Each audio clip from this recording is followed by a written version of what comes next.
Good evening and welcome to Special Assignment. I'm your host, Ashraf Garda. Tonight we investigate the plight of thousands of Angolan war refugees who face imminent deportation from South Africa. This follows a recent declaration by the UN Refugee Agency that Angolan refugees must be repatriated as the war has ended in their country. Many were never officially declared as refugees due to the backlogs at Home Affairs, and it seems the 3-month period given by the department for these asylum seekers to regularize their stay in the country was too short. This is one of the factors that resulted in Angolans not qualifying for the alternate option to apply for an immigration permit. We also get the other side of the story, where we track the journey of one of the returnees to Angola. This investigation by Frank Farrow. Angola is rising from the ashes of 3 decades of war. Thousands of refugees fled their homes and settled in neighboring countries. Countless lives were lost in a battle between the ruling MPLA and Unita rebels. The assassination of warlord Jonas Savimbi in 2002 brought about peace and reconstruction, but the huge construction boom in the capital Luanda is still not being felt in the slums that overlook the city. The majority of Angolans remain poor, and they can see that their country has vast resources, and they can see President Dos Santos and his family becoming richer and richer while they continue to suffer. With the fall of apartheid, many Angolans fled the war and settled in South Africa. To Angolans, it was seen as payback time. After all, Angola had hosted many comrades during the liberation struggle. We are very sad to know that South African government wants to send us home. You know, we've been supporting the ANC.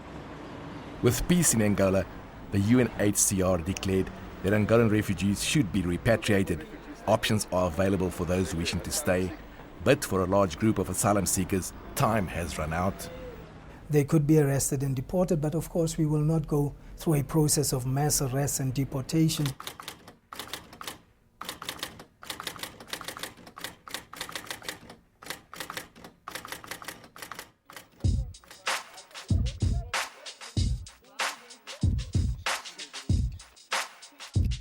The Cape Flats are notorious for gang violence and drugs, but for 45-year-old Santos Guuel, it's a much safer place than Angola during the war. Santos says he had recently married and wanted a better life for his family. This is when he decided to flee Angola and settle in South Africa. I came here in March 1997. The reason was, remember Angola was in war at the time. Upon the time, so I come to South Africa. Let's say seeking refugee. His wife would soon follow. In the 16 years they've been living here, the family has grown. The couple now has 3 children. Albina, the eldest, is a learner at Grassy Park High. Not able to speak much Portuguese, Albina says she considers herself to be South African. My parents were born in Angola, and I was born in South Africa, yeah. So I consider myself a South African, and I'm attending Grassy Park High School now. I'm in grade 9. However, under South African law, Albina does not qualify for citizenship, even though she was born here. If you are in South African, born of foreign parents, you are not automatically a South African. You assume the nationality and the citizenship of your parents. Santos was shocked to learn that his children have no claim to the country of their birth. The Guuel family has been fighting to be recognized as refugees ever since they arrived in the country. But a recent visit to Home Affairs crushed their hopes. As we speak now, you're illegal? Yes, I'm illegal. They took my permit and they gave me this letter. At the moment, I don't have no permit. Nothing, only the letter they give me. That I must leave the country. We approached the UCT Law Clinic to find out if Santos has any valid claim to be granted refugee status. James Chapman, a lawyer at the university, says in this instance, it appears that Home Affairs has flouted the law by not processing his claim timeously. The Refugees Act of South Africa requires that people are processed within 180 days. However, in Mr. Coelho's case, as in the case of many people, regrettably, that 180-day period is not met, and it can sometimes take a year, 2 years, or multiple years, as in Mr. Coelho's case, 16 years before he's finally determined to be a refugee or not. And he has been finally determined to not be a refugee, because now in 2013, as it stands, he doesn't have refugee-related reasons for being here. Home Affairs says, due to the large numbers of asylum seekers coming into the country, it created huge delays in the assessment process. We worked off the backlog, and as our officers became more efficient in dealing with the backlogs, it now caused a backlog at the appeals area, in the area of the Refugee Appeals Board and the Standing Committee on Refugee Affairs. It's a backlog that might have jeopardized their chances. Had the Guuel family been assessed earlier, they could have qualified for the options available. Marlies Ackerman, a refugee rights advocate, explains. If you've got refugee status, then you have three options. So either you can go back to Angola voluntarily, or you can apply for an immigration permit, or you can have continued refugee status, and that's probably the case where you're talking about exemption. So it means that you still have a fear of persecution. However, Home Affairs says Santos would still not have qualified for refugee status. It just took a while longer for his claim to be assessed. In fact, he had to leave South Africa some time ago at the first instance when his claim for refugee status was rejected. He appealed it. The Refugee Appeals Board also denied him refugee status, or denied his appeal, which means that his status in South Africa then has been illegal since then. The other recourse that he would have had was to go to the courts for judicial review, which he has not done. Kormse says by merely fleeing a country that's at war doesn't mean you become a refugee. It does not qualify them automatically as refugees here in South Africa, because you may understand that there are other parts of Angola that were not so greatly affected by the war. And then it depends on what you are telling them and your experience, the experience of persecution. Meanwhile, the UN Refugee Agency says the 3 months which Home Affairs gave for refugees to regularize their status was not sufficient. The time was was rather limited, and UNHCR is foreseeing that it will take a bit longer in order to issue the documentation and to prevent that persons fall in between the cracks, that persons who are not going to return have not obtained a regular status in South Africa either, and in that case risk to become illegal migrants. However, Home Affairs says Angolans that were unable to get immigration permits in South Africa, they could still apply at their mission in Luanda. As for the Guuel family, the thought of having to pick up the pieces and starting over in Luanda is just too painful to bear. It's killing me really, because look, I got a daughter in high school. I got two sons, they hardly speak Portuguese. And then thinking to go back, I don't know where to start. But the 16 years is a long time in South Africa. Still to come, we explore the fears that some refugees have of returning home.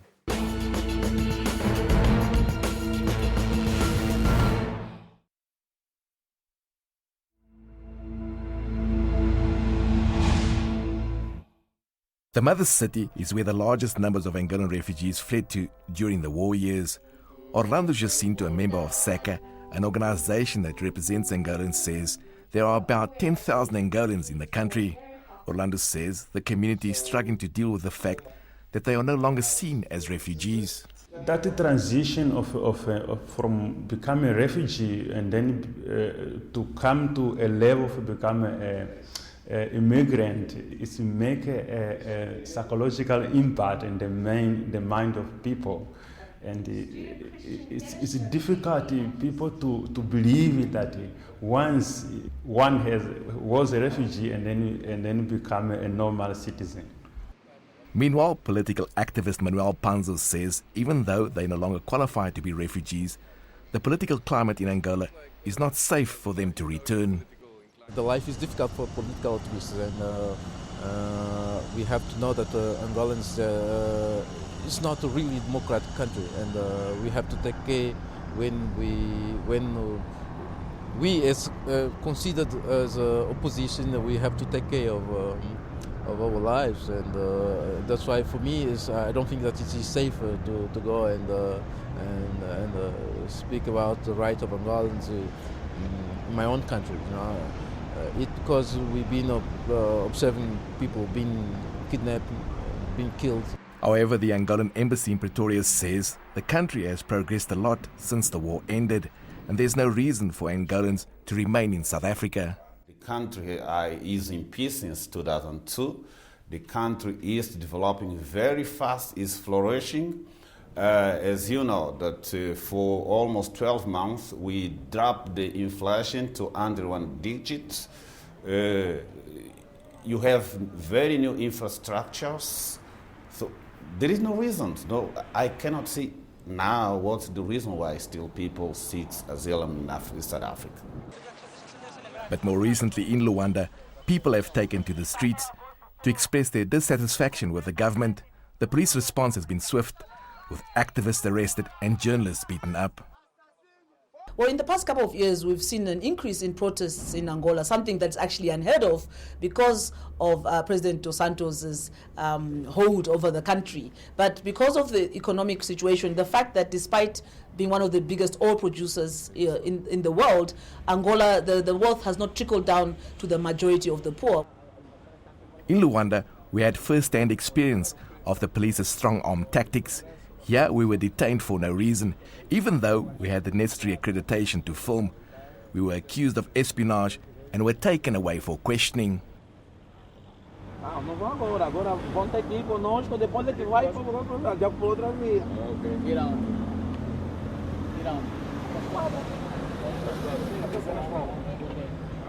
Então você está fazendo um trabalho na rua pública que tem país, tem lei, você não sabe o que aqui tem lei.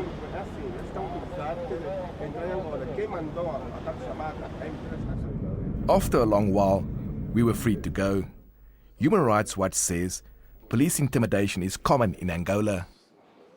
Journalists cannot do their work in that country, and those that attempt to do so in an independent manner or expose issues of corruption, which are quite prevalent in Angola, are often subjected to intimidation and death threats. The organization says most journalists practice self-censorship when reporting.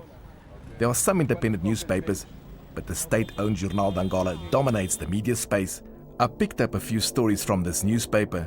This one reads, "Illegal migration is a phenomenon which is of concern to Angolans on all levels of society." This article reads, "Illegal migration is the main cause which has contributed to the proliferation of religious sects in our country." These articles strongly suggest that the Angolan government has embarked on a xenophobic campaign to keep African migrants out. But it appears the government has an open immigration policy for expats and Chinese workers. The UNHCR would rather not comment. I would not like, again, would almost have to refer you to other agencies or to the IOM, but I cannot talk about what I've not seen, what I've not seen, and again, our role is limited and not that of the whole area of migration or human rights. However, the Angolan embassy says these articles do not suggest that government is xenophobic. It says illegal migration is a concern for all countries. Ironically, after many years of war, Angola is now seen as a country of opportunity. But like South Africa, most people fleeing their countries are often perceived as job seekers. Amongst those asylum seekers are ordinary economic migrants. This is what we call the mixed migration phenomena that we have. These economic migrants do not qualify for a permit under the immigration regime. They then come into the country posing as asylum seekers. Mixed migrants create a huge headache for governments who have to ensure the protection of refugees whilst limiting immigration flows. So, what kind of hardships do they face in Angola? Answers after the break.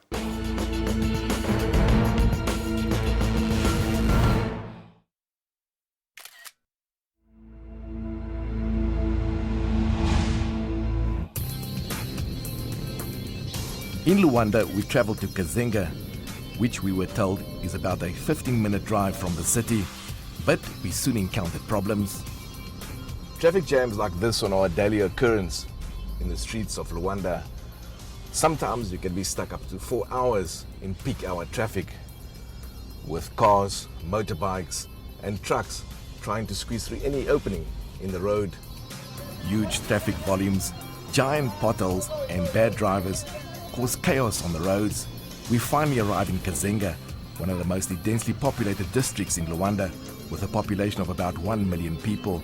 We are here to look for Abraham Vieira, one of the first returnees from South Africa.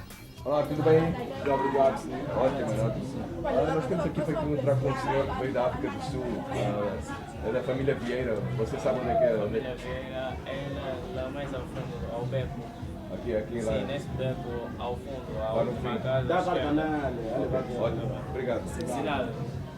Você sabe onde é que é? After searching for a while, we eventually find Abraham at home. He's expecting us. I asked him why he left his home country. Bon, I left Angola on 94. Yeah, 94, 31 of January. The reason why, because it's during the hot time. The day he left, he told his mother he wasn't going for long, so she wouldn't worry. Now, when I left, I just told my mother, that I'm going, from now on, I'm going to South Africa to stay as long, but one day I'll come back very soon. But he ended up staying for 19 years. His family had lost all contact with him and were not even sure if he was alive. His mother, Ingracia, was worried. Then in July this year, someone phoned to say they had found him and he was coming home. Ingracia was not convinced. Mas eu duvidei. Será que é verdade? Vai vir em Angola? Disse sim, vai vir em Angola. A tia lhe recebe, ele vai chegar em Angola quinta-feira.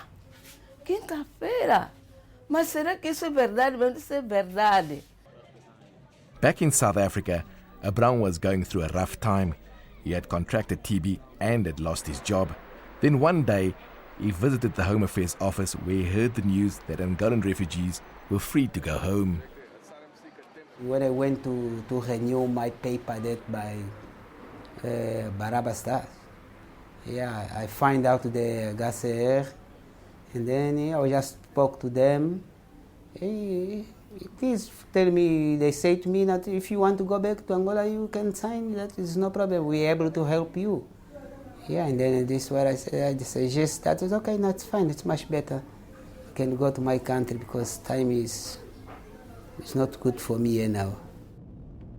Soon he was on a plane travelling home to Luanda. The UNHCR paid for his airfare and gave him $200 to help him back on his feet.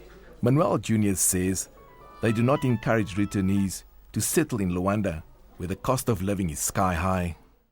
E nós não encorajamos muito as pessoas virem para Luanda, porque Luanda é uma cidade super cara e aqueles que vão para as províncias têm muito mais facilidade de obter assistência alimentar, porque as províncias, além de serem mais pequenas, é um sítio mais calmo, mais tranquilo.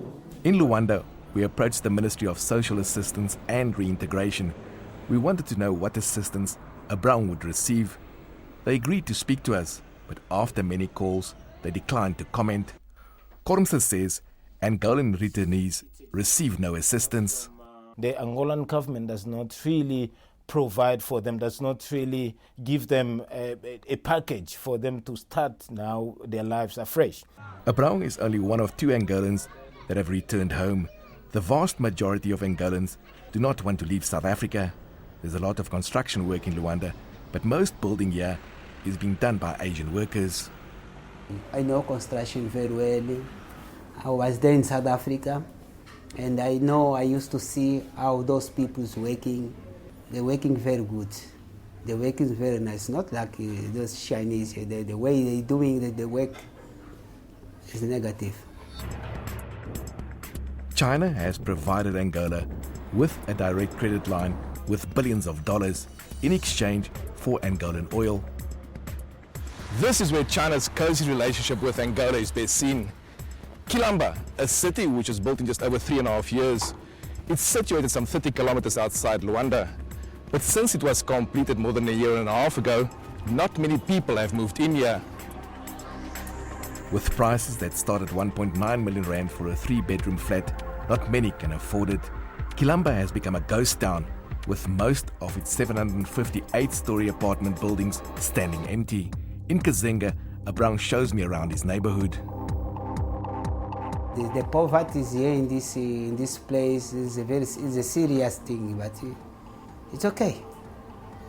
You're happy? Yeah, we're not happy. We're not happy, but I think the government try to doing something. So it's not so easy to doing the one thing in the same very day. Understand? They try to make it time by time. Abraham says a Chinese company recently installed a tap in their home, but after a couple of weeks, the tap has run dry.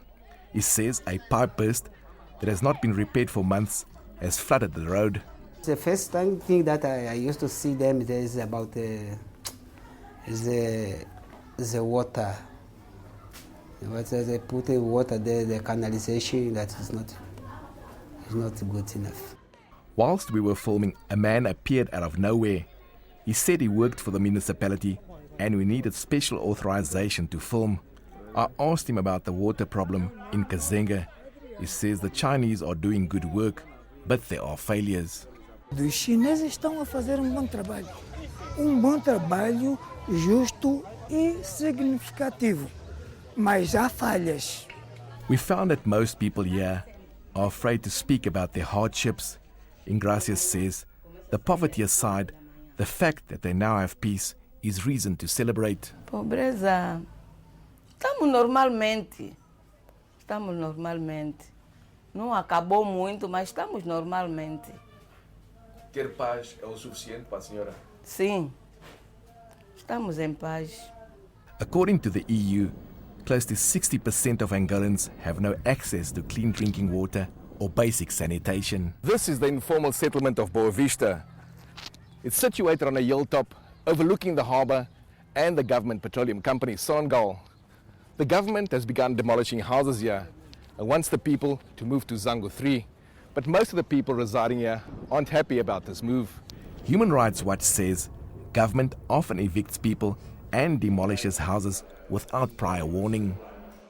The situation of forced evictions in Angola is very common, and it's been taking place for many years now, with the Angolan government forcibly removing people from their homes or from their businesses in the name of building or putting up new structures.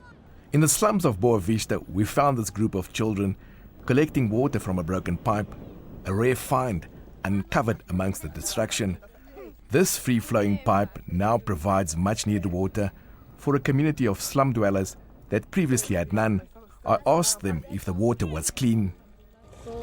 Essa água é limpa? É para beber mesmo. Água canalizada mesmo. Para beber, para cozinhar, para banhar, para lavar. Meanwhile, back in South Africa, the future of this family remains uncertain as they prepare what could well be their last supper in a country they call home.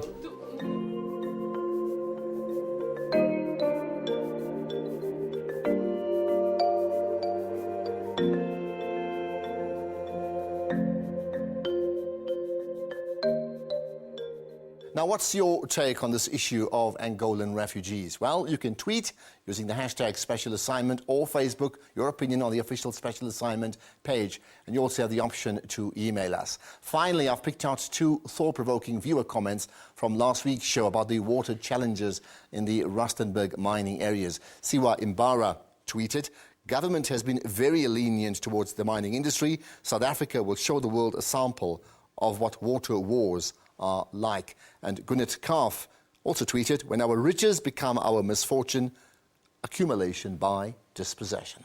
Well, that's it for tonight. Join us again next week when we point out the issues that matter.